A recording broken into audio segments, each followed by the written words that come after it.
출애굽기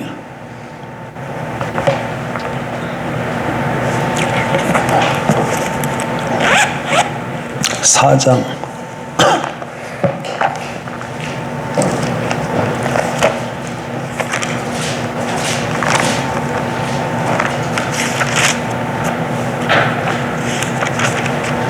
18절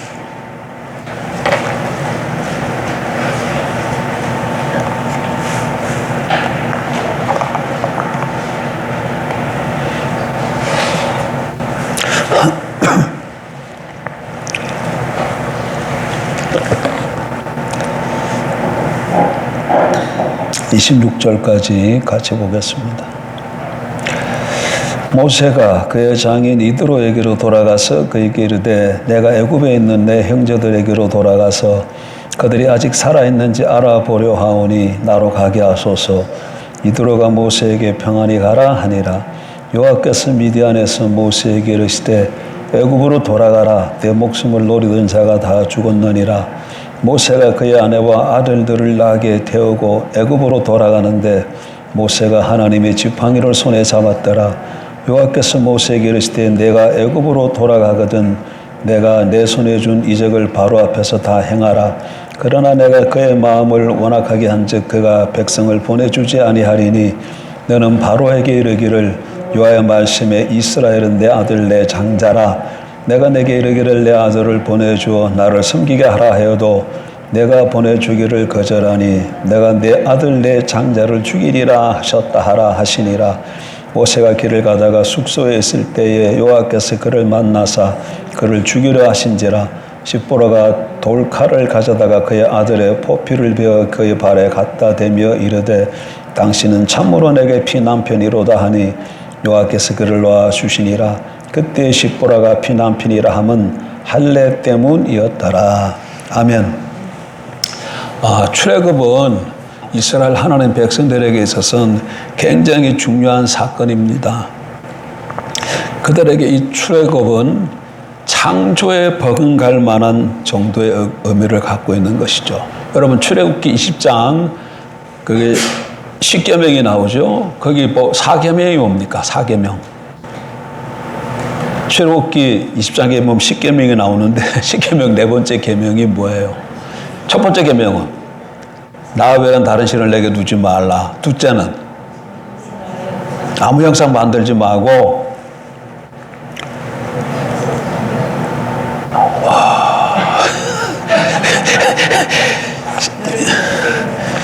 십계명이 어디 있더라?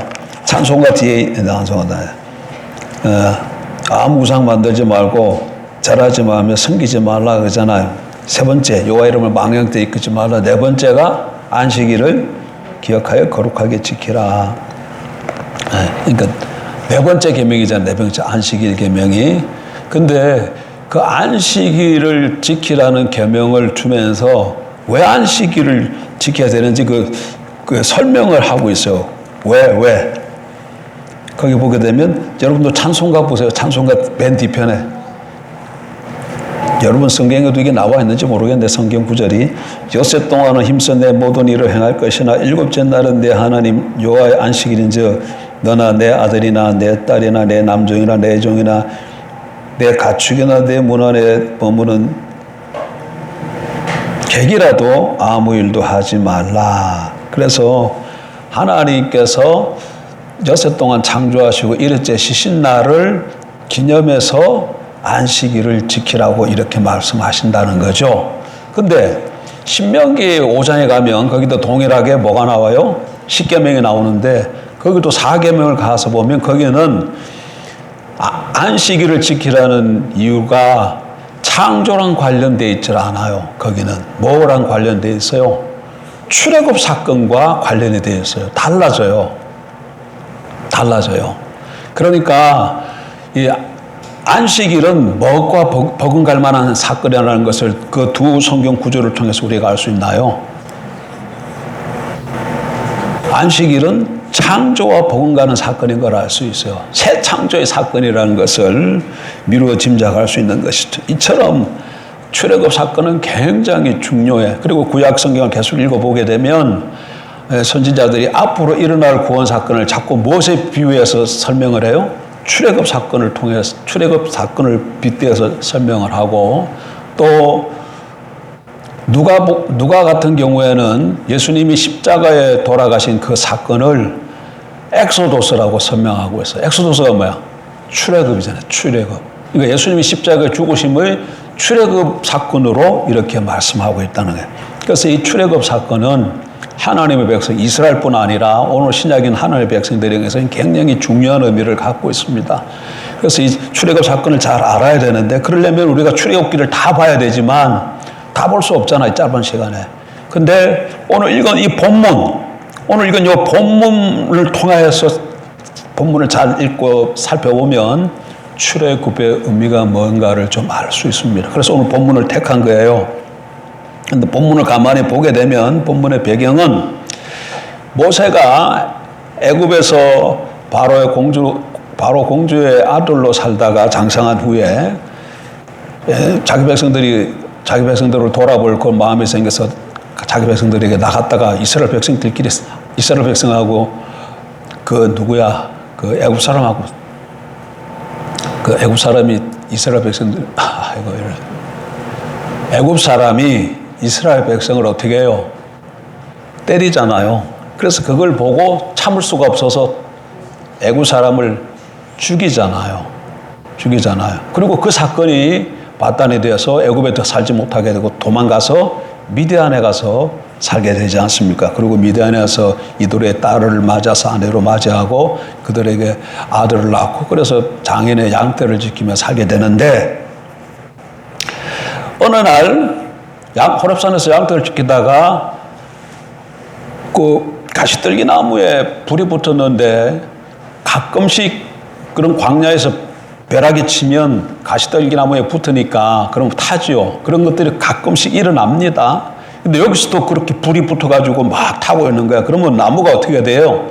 타서 없어져야 되는데 가만 보니까 나무가 타서 없어지질 않는 거야. 그래서 가까이 가서 보려고 갔더니 하나님의 임재의 불이었던 거죠. 하나님의 음성을 듣고 거기서 뭘 받습니까? 애굽으로 돌아가서 자기 백성을 구하라는 사명을 받게 되는 거죠. 이것이 지금 오늘 본문의 배경이에요. 이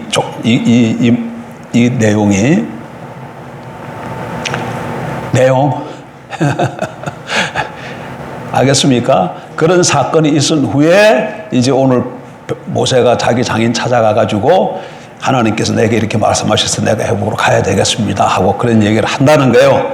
그래서 오늘 본문을 보게 되면 세 부분으로 되어 있는데, 이 세 부분을 좀 잘 살펴보면 뭘 알 수 있다는 거야. 출애굽의 의미를 우리가 좀 깨달을 수 있다. 근데 시간이 짧기 때문에 다 살펴볼 수는 없고 한 몇 주에 걸쳐서 오늘은 이 본문을 보면 세 부분으로 나눌 수 있어. 18, 20절, 그 다음에 또 21절서부터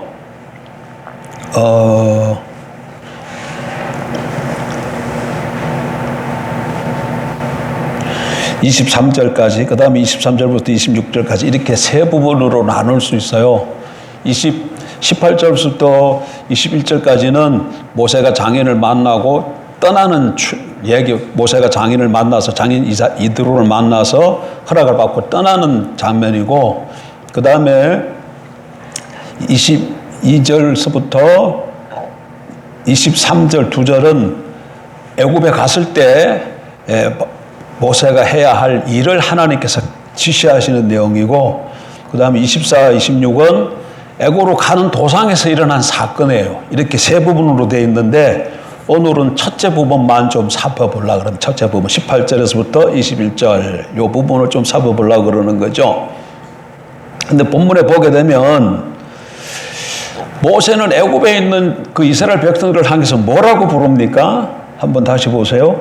모세가 그의 장인 이드로에게 돌아가서 그에게 이르되 내가 애굽에 있는 내 형제들에게로 돌아가서, 이렇게 말하고, 그러니까 애굽에 있는 이스라엘 백성들을 모세가 지금 뭐라고 일컬고 있어요? 형제라고 일컬고 있어요. 이스라엘 백성들을 뭐라고 부른다고? 형제라고 부르고 있는 걸 알 수 있어요. 그리고 계속해서 보세요. 뭐라고 말하는지. 그들이 아직 살아있는지 알아보려 하오니, 이렇게 말씀하고 있어요. 이 말은 지금 모세가 애굽에 있는 이스라엘 백성들을 형제라고 부르고 그들이 아직도 살아있는지 알아보려고 한다, 이런 말을 통해서 보니까 이 모세의 마음 속에는 이스라엘 백성에 대한 어떠한 염려와 걱정으로 가득 차 있는 걸 알 수 있는 것이죠. 그 자기 백성에 대한 어떤 연민이 있는 것을 우리가 볼 수 있습니다. 미디안 땅에서 한 40년 동안 모세가 거하는데 그 40년 동안 미디안 땅에 살면서 모세의 마음은 하루도 편치 않았던 걸 알 수 있어요. 왜? 뭐 때문에? 자기 백성에 대한 염려와 안부, 그런 것들로 인해서 그랬던 것이. 근데 그것은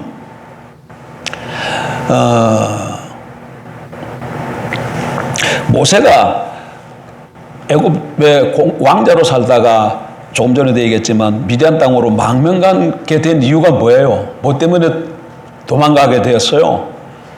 자기 백성을 애굽 사람하고 히브리 사람하고 싸우는 것을 보다가 자기 백성을 학대하는 걸 보고 견디지 못해서 그 싸움에 같이 끼어들었다가 애굽 사람을 쳐 죽였잖아요. 그러니까 모세는 그 자기 백성 등에 대한 그런 남다른 이런 어떤 마음, 그런 사랑이 있었다는 것을 본문을 통해서 우리가 알 수가 있는 거지요. 그런데 이런 자기 백성에 대한 이 모세의 이 마음은 하나님의 마음하고도 연결이 되어집니다. 하나님하고도. 예? 여러분 출애굽기 3장 7절 한번 보세요. 성경이 뭐라고 얘기하고 있는가? 여호와께서 이르시되 내가 애굽에 있는 내 백성의 고통을 분명히 보고 그들이 그들의 감독자로 말미암아 부르짖음을 듣고 그 근심을 알고, 이렇게 말씀하고 있어요. 여기 보게 되면 하나님께서 자기 백성이 얼마나 큰 관심을 가지고 있는지, 얼마나 사랑하시는지를 잘 보여주는 동사가 3개가 나와요. 다시 한번 보세요.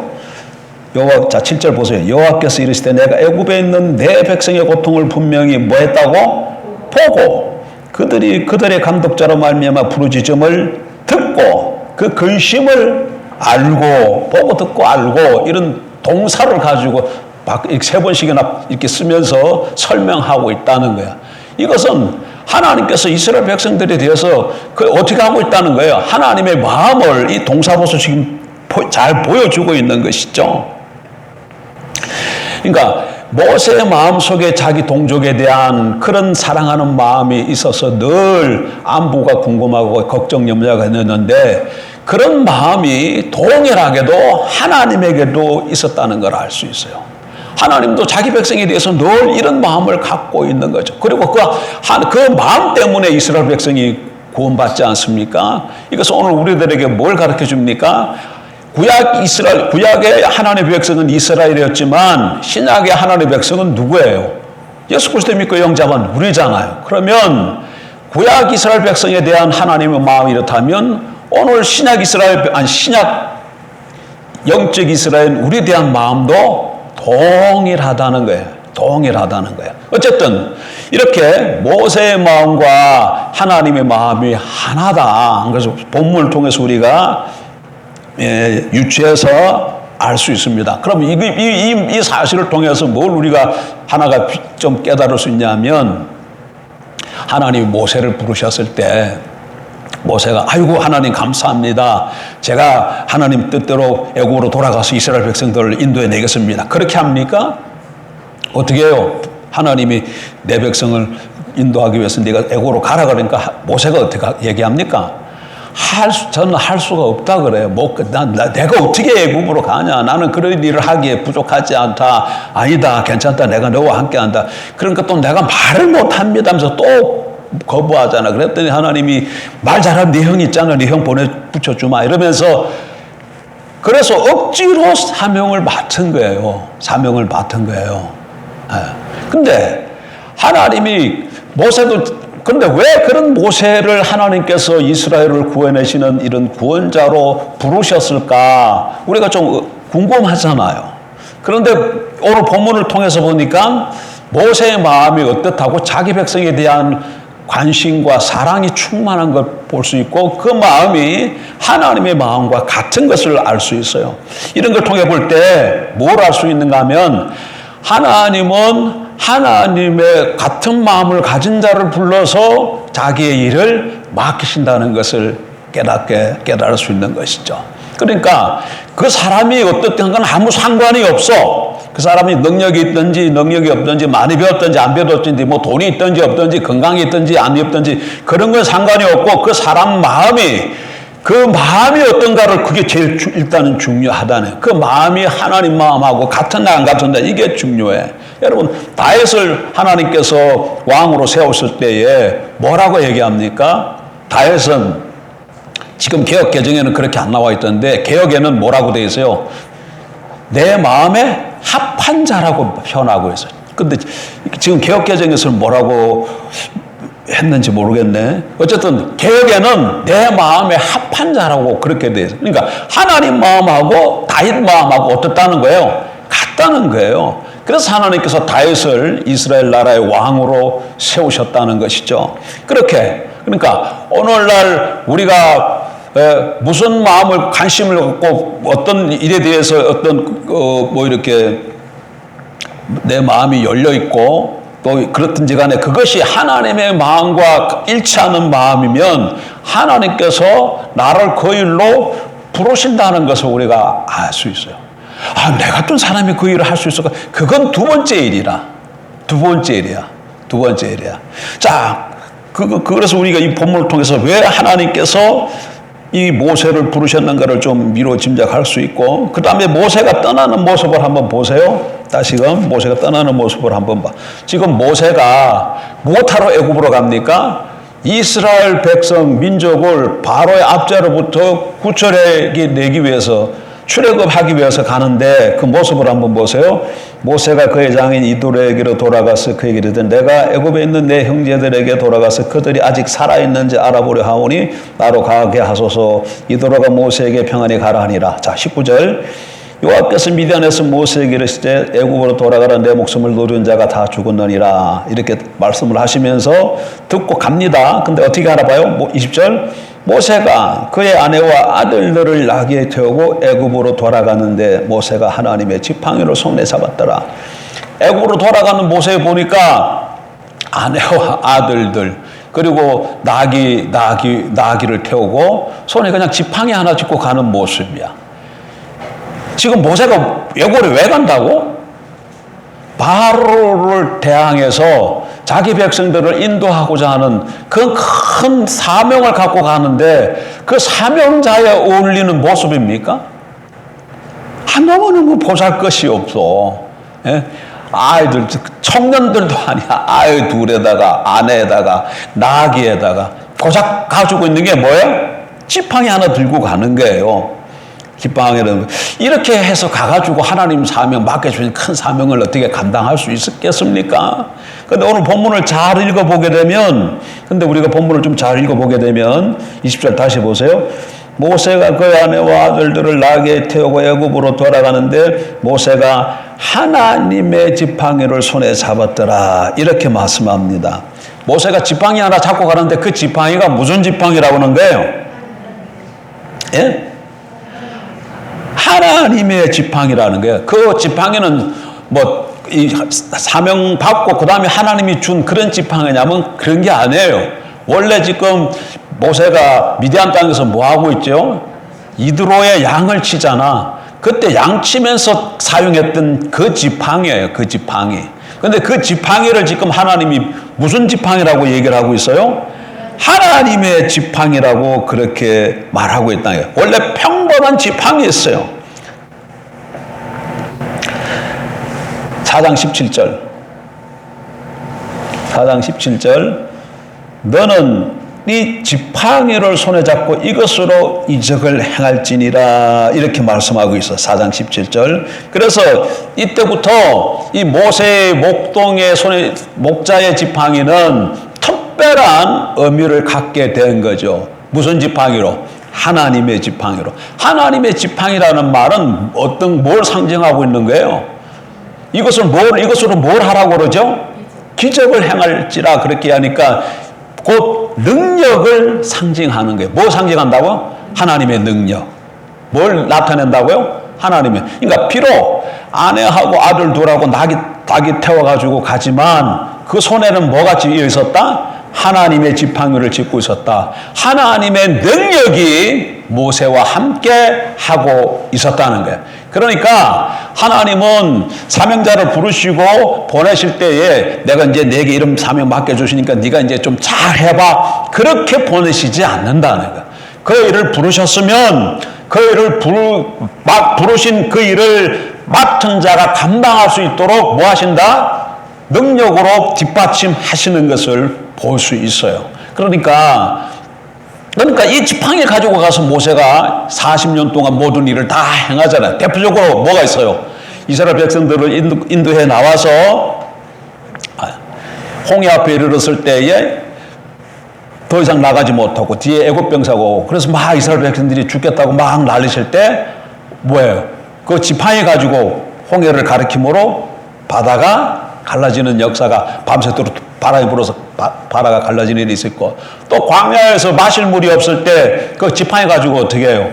반석을 치니까 물이 또 솟아나오고 뭐 애굽에서도 그 지팡이 가지고 티끌 치니까 또 여러 가지 일들이 기적이 일어난 것처럼 이렇게 이 지팡이를 통해서 하나님의 능력과 기적을 나타냈다니 이거는 맡겨주신 그 사명자에게 능히 모든 일을 할 수 있도록 하나님께서 능력으로 역사하심을 보여주시는 것이죠. 오늘 우리가 하나님께 부름을 받았습니까? 그러면 하나님께서 나를 부르셨다 그러면 내가 뭐 할 만한 일이 있어서 부르신 게 아니야. 예? 그러나 일단 그게 부름 받았다 그러면 어떻게 해서 내가 일을 감당할 수가 그건 걱정할 필요가 없다는 거예요. 왜? 하나님께서 능력으로 뒷받침해 주시기 때문에. 그래서 이게 너무 중요해. 하나님 호렙산에서 하나님께 사명을 받기 전에 모세하고 그 다음에 사명을 받은 이후에 모세는 모습을 보면 그냥 똑같아요. 달라진 게 없어요. 그러나 뭐가 달라져요? 뭐가 달라져요? 지팡이가 갖고 있다. 하나님의 지팡이를 손에 쥐고 있다는 얘기는 하나님이 함께 하신다는 얘기예요. 그래서 호렙산에서 하나님 만나기 전에는 모세였지만 호렙산에서 하나님 만난 이후에 모세는 하나님께서 함께 하는 사람이야. 뭐라고요? 하나님께서 함께 하는 사람이야. 하나님께서 함께 하는 사람이기 때문에 모세를 건든다든가 모세가 어떻게 한다는 얘기는 누구에게 한다는 거예요? 그거는 곧바로 하나님에게 대항한다는 얘기가 되어지고 하나님을 거슬린다는 얘기예요. 왜? 하나님께서 지명해서 그에게 사명을 맡겨주셨기 때문에. 그리고 그것이 사명을 감당할 수 있도록 하나님께서 능력으로 함께 하시기 때문에 그 일을 능력이 또 감당할 수 있었던 것이죠. 자, 일단 오늘 요 18절부터 20절까지 요 말씀만 좀 잘 살펴보면 모세가 어떻게 해서 이 자기 백성을 인도할 수 있는 이 귀한 사명을 받게 됐냐? 그 마음이 어떻게 했다고요? 자기 백성에 대한 염려와 걱정과 다르게 표현하면 자기 백성을 사랑하는 마음이 있었다는 거야. 사랑하는 마음이. 근데 그 마음이 하나님의 마음과 똑같은 거야.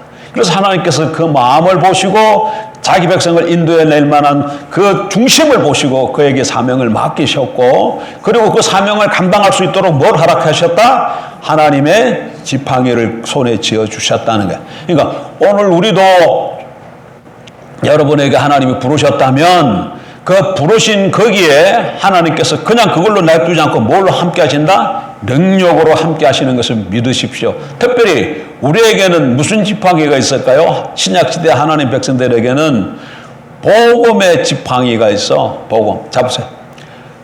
로마서 1장 16절이지. 16절인가? 복음은 모든 믿는 자에게 구원을 주시는 하나님의 능력이라. 로마서 1장 16절 맞나? 한번 같이 찾아볼까요?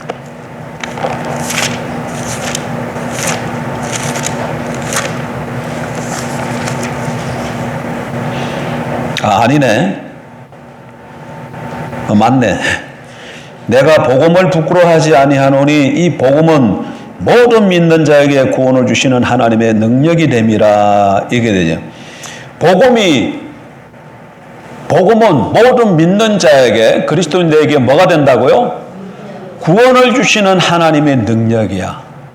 구원이 뭐라 그랬어요? 꼭 천국에 가는 것만 성경은 구원이라고 말하지 않는다 그랬죠? 입으로 시인하여 구원함에 이르를 했을 때 꼭 예수 믿고 천국에 들어가는 것만 아니라 12해 혈루병 앓는 여인이 예수님 다가가가지고 옷자락 만졌을 때 병을 고침받았잖아요. 그럴 때 예수님이 뭐라고 그랬어요?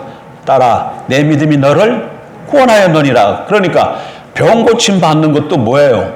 구원이야. 구원이야. 그러니까 성경은 어떤 모든 문제로부터 해결되어지는 거, 이거 하나님께서 은혜로 해결되어진 그 모든 사건을 뭐라고 표현한다는 거야? 신구약 성경을 살펴보면 그걸 구원이라고 말하고 있다는 거야. 근데 모든 믿는 자에게는 복음은 모든 믿는 자에게 구원을 주시는 하나님의 능력이라 이렇게 말하기 때문에 우리 앞에 놓여 있는 이 모든 문제들부터 벗어나는 하나님의 능력이다. 뭐가? 복음이. 여러분, 복음이 뭐예요? 복음이 뭡니까? 복음이 뭐예요? 뭐가 복음이에요? 여러분, 밖에 나가서 복음을 어떻게 전해요? 예? 다 예수님인데 어떻게 복음을 전해요? 여러 번 작품에서 반복되어지는데 그거는 문제가 좀 있기 때문에 제가 자꾸 지적하는 거예요. 지난 목요 때 우리 예심 조별 나눌 때도 제가 잠깐 나눠드렸는데 한국 사람들 복음 전할 땐 전부 다 대부분이 이렇게 전해. 나도 어렸을 때 그러면 청년 때를 두고 하는 얘기지만 그때부터도 복음을 어떻게 전했느냐, 사람 만나면 이렇게 전했어요. 사람은 누구든지 이 땅에 태어난 사람은 한 번은 죽습니다. 뭘로 접근해요? 죽음으로 접근해. 당신도 언젠간 죽습니다. 그러면 다 그걸 인정을 해요, 안 인정해요? 그건 누구든지 다 인정을 해. 누구든지 다 인정을 해. 근데 사람은 죽는데 그러면 죽음으로 끝일까요? 아닙니다. 죽음으로 끝하지 않고 죽음 이후에 삶이 있습니다. 어떤 삶이 있느냐? 내세가 있습니다. 죽은 이후에 사람 앞에는 지옥이 있고 천국이 있습니다. 그래서 그 다음에 천국과 지옥이 어떤가를 잠깐 설명을 해줘. 그리고 그 사람한테 되물어요. 당신은 그러면 죽은 후에 어디 쪽으로 가고 싶습니까? 그러면 대부분이 다 천국 가고 싶다 그래요. 근데 가끔 지옥 가고 싶다는 사람도 가끔 있어요. 예. 그러면 이제 다 천국 가고 싶다 그러죠. 그러면 또 묻는 거예요. 그럼 당신 천국 갈 수 있는 방법을 압니까? 그럼 당연히 모른다 그러죠. 그러면 내가 이제 천국 갈 수 있는 방법을 가르쳐 드리겠습니다. 예수를 믿으면은 천국에 갈 수 있습니다. 예수를 주와 그리스도로 믿고 영접하면 예수가 내 죄를 위해 십자가에 죽고 3년 부활하신 것을 믿으면 하나님께서 당신을 천국에 들어가도록 은혜를 베푸십니다. 예수님을 믿으시겠습니까? 이렇게 전했어요. 저는 복음을 그런. 그런데 이거는 오늘날 사람들도 다 많이 이렇게 전하지 않는가? 대부분 사람 이렇게 전할 거예요. 근데 지금 보세요. 제가 지금 전한 요 말은 뭐에 관해서 지금 제가 얘기하고 있는 거예요? 제가 지금 복음에 대해서 얘기했어요? 뭐에 관해서 지금 얘기를 했어요?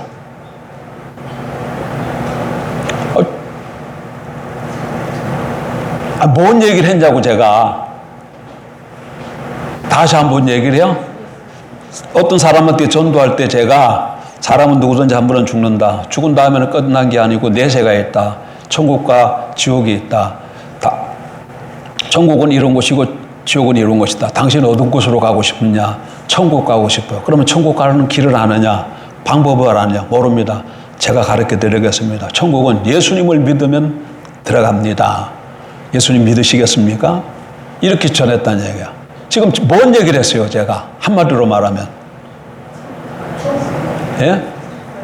천국 가는 방법을 얘기했잖아. 뭘 얘기를 했다고? 천국 가는 방법. 예수님을 얘기 안 한 건 아니야. 예수님을 얘기했지만 여기서 예수님은 뭘로 등장했어요? 천국 가는 수단으로 등장하신 거야. 내 얘기의 주제는 뭐였어요? 천국 가는 길이야. 천국 가는 길을 말했다는 거예요. 근데 복음은, 성경이 말하는 복음은 지금 내가 말한 거 이렇게 말하고 있어요? 아니야. 성경이 복음 그랬을 때는 복음 그랬을 천국 가는 길을 말하고 있지 않아요, 복음은. 근데 내가 전한 것을 다 사람들이 복음이라고 그러고 다 나가서 이렇게 전하는데 이건 복음이 아니고 뭘 말한 거야? 천국 가는 방법을 가르쳐 준 거야. 천국 가는 방법. 천국 가는 방법. 그럼 복음은 뭐냐? 복음은 예수님 자체를 전하는 거예요. 예수님 자체를 전하는 거예요. 천국 가는 방법을 가르쳐 주는 것이 아니고 예수님가 어떤 분인 것을 말하는 거예요. 그러니까 그렇게 얘기하려면 구약에서부터 끌고 오는 수밖에 없어요. 그런 수밖에 없어요. 그러나 간단하게 한마디로 얘기하게 되면 예수가 만왕의 왕이시고 하나님께서 이 땅에 하나님 나라를 세우시려고 세우기 위해서 간단하게 얘기하면 창세기 1, 2장에 하나님 나라 세워졌고 3장에서 무너졌고 그 하나님 나라를 이루기 위해서 하나님께서 다시 세울 자를 보내주시기로 하셨다. 그 이후의 설명은 뭐예요? 전부 다. 그 사람이 하나님 나라를 세울 수 있는 사람이 구약에 어떻게 온다는 거, 아브라함과 이삭의 후손으로 온다는 그 간단하게 이야기하면 아브라함과 이삭으로 오신다는 이야기고, 그런데 그 아브라함과 후손으로 오신 분이 오셨는데 그분이 누구라는 거예요? 예수님이다. 그래서 예수가 바로 이 땅에 하나님 나라를 세우기 위해서 오신 분, 그리고 그분이 바로 온 세상에 만왕의 왕이시고 만주의 주시다. 이게 복음이야. 이렇게 선포가 돼. 복음은 이렇게 선포가 되어져야 되는 거예요. 천국 가는 길로서 수단으로서 예수가 등장하는 게 아니고 하나님이 세우신 하나님 나라의 만왕의 왕, 만왕의 주로서 오신 분이시라고 선포가 되어질 때 그게 복음이라는 거예요. 그러니까 복음은 예수가 만왕의 왕이요 만주의 주시다. 이 말씀이 복음이에요. 이 말씀을 믿는 자에게는 지금 로마서 바울이 뭐라고 얘기해? 모든 믿는 자에게 복음을 믿는 자에게는 복음은 모든 믿는 자에게 구원을 주신 하나님의 능력이라고 얘기하잖아요. 그래서 예수가 만왕의 왕 만주의 주다고 믿는 자에게는 능력으로 복음이 나타나는 것이죠. 모든 믿는 자에게 구원을 주신 하나님의 능력이라. 근데 우리가 예수 그리스도 믿고 영접했고 예수가 만왕의 왕의 만주의 주인 걸 여러분 믿지 않습니까? 그러니까 우리에게는 뭐가 있는 거예요? 구원을 주신 하나님의 능력이 함께 하시는 것이죠. 그래서 모세에게는 하나님의 지팡이가 돌려졌다면 오늘 하나님의 백성인 우리에게는 갈보리의 언덕이 들려 있다고 그렇게 비유적으로 좀 설명을 해도 될 것 같습니다. 어쨌든 십자가 복음의 능력으로 우리에게 무장시켜 주셨으므로 하나님께서 우리를 어디로 보내시든지 무슨 일을 맡겨두시든지 그 우리에게 하나님의 능력으로 뒷받침하시는 것을 믿고 순종해서 나아가면 모든 일들을 다 은혜 가운데 잘 감당하게 될 줄 믿습니다. 다시 한번 정리합니다. 하나님께서 모세를 부르셨어요. 왜 부르셨을까? 성경에 나와 있지는 않지만 그 본문을 통해서 살펴볼 때 모세의 마음이 이스라엘 백성들을 향한 염려와 걱정과 사랑하는 마음으로 가득 차 있는 걸 볼 수 있었고, 그 마음이 누구의 마음과 일치되었다? 하나님의 마음과 일치된 것을 알 수 있었어요. 그래서 다윗을 보고 내 마음이 합한 자라고 말씀하신 하나님이 모세를 보고 내 마음이 합한 자인 것을 알았기에 그를 자기 백성을 구원하는 사명자로 부르시고, 그거 부르셨을 뿐만 아니라 그에게 뭘 지어주셨다? 하나님의 지팡이를 지어서 보내셨다네. 그거는 능력으로 함께 하셨다는 거예요. 부르시고 감당할 수 있는 능력을 주셨다는 그 얘기이기도 합니다. 그래서 오늘 신약시대에 하나님께서 우리를 부르시고 구약 이스라엘 백성의 그렇게 관심을 내가 보고 듣고 알고 하는 그런 관심을 가진 것처럼 오늘 우리들에게도 동일하게 하나님이 그렇게 관심을 갖고 계시고 그런 관심 가운데 특별히 하나님 마음이 일치된 사람을 부르실 텐데 그 부르심뿐만 아니라 그 사람이 그 사명을 감당할 수 있도록 십자가 복음의 능력으로 함께 하신다는 것을 기억하고 우리 삶 속에서 주님과 동행함으로 하나님의 은혜 가운데 또 기적을 경험하며 능력을 살아가는 저와 여러분들에게 주 이름으로 축복합니다. 기도하십시다. 하나님,